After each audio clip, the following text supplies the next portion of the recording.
माझी पहिलीच वेळ आहे, काही चुकलं तर माझ्या कवितेचं नाव आहे प्रेम. प्रेम म्हणजे काय असतं? दोन जीवांच्या मिलनाचं कारण असतं. प्रेमात सगळं काही माफ असतं, पण तरी तारेवरची कसरत न करता ते तिखट नसतं. म्हटलं तर प्रेम एक गोड भावना फक्त, आणि समजलं तर जीव की प्राण असतं. प्रेम म्हणजे प्रेम असतं, तुमचं आमचं सारखं नसतं. प्रेम म्हणजे प्रेम असतं, तुमचं आमचं सारखं नसतं. कारण प्रत्येकाच्या प्रेमात स्वतःचं एक वेगळंच वळण असतं. कोणाचं लग्न आधी एकमेकांवर होतं, तर कोणी लग्नानंतर व्हायची वाट बघतं. प्रेम म्हणजे प्रेम असतं, तुमचं आमचं सारखं नसतं. काहींचं भांडता प्रेम होतं, तर काहींचं भांडून तुटतं. काहींचं भांडता प्रेम जुळतं, तर काहींचं भांडून तुटतं. आई वडिलांवर, बहीण भावंडांवर, मित्रमैत्रिणींवर करतात, त्याला पण प्रेमच म्हणतात.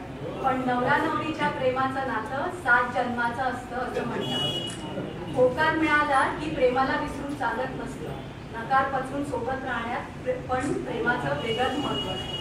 नकार पचवून सोबत राहण्यात पण प्रेमाचं वेगळंच वळण असतं. प्रेम म्हणजे प्रेम असतं, तुमचं आमचं सारखं नसतं. काहींना पहिल्या भेटीत होतं, तर काहींना बऱ्याच कालांतरानंतर होतं. जीव घेणारं प्रेम स्वार्थी असतं. जीव घेणारं प्रेम स्वार्थी असतं, आणि जीव देणारं प्रेम खरं असतं, कारण त्याला कधी मरणच नसतं. प्रेमाचं नशीब चांगलं असेल तर गुलाबाच्या पाकळ्यांसारखं सुंदर वाटतं. प्रेमाचं नशीब चांगलं असेल तर गुलाबांच्या पाकळ्यांसारखं सुंदर वाटतं. आणि खरं प्रेम वाईट दिवसातही काट्यांप्रमाणे उमेदाची भीती बाळगत नसतं. प्रेम म्हणजे प्रेम असतं, तुमचं आमचं फक्त एकाच गोष्टीसाठी सारखं असू शकतं. प्रेम म्हणजे प्रेम असतं, तुमचं आमचं एकाच गोष्टीसाठी सारखं असू शकतं, आणि ते म्हणजे कोणालाही कधीही होऊ शकतं. प्रेम म्हणजे प्रेम असतं, तुमचं आमचं सारखं नसतं, पण तरी एक मात्र नक्की, प्रेम केल्यावर खूप छान वाटत असतं, खूप छान वाटत असतं.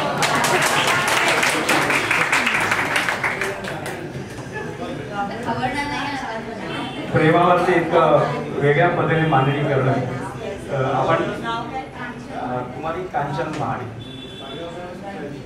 पाडगाव महाराज म्हटलं की तुमचं आणि आमचं सेम टू सेम असतं, पण त्याने पुढे जाऊन म्हटलं की ते मात्र वेगळं असतं. आपण नेहमीच मराठी कवितेमध्ये कवितेचा विचार करतो. मराठी कवितेमध्ये जेव्हा प्रेम कविता येते, ती प्रेम कविता असे तुझ्याशी बोलायचे हे ठरवून आलो मला तर काही, आणि तर तुझ्या नेत्री दिसले जसे बोलायचे तुला, अशी विधांची कविता आहे.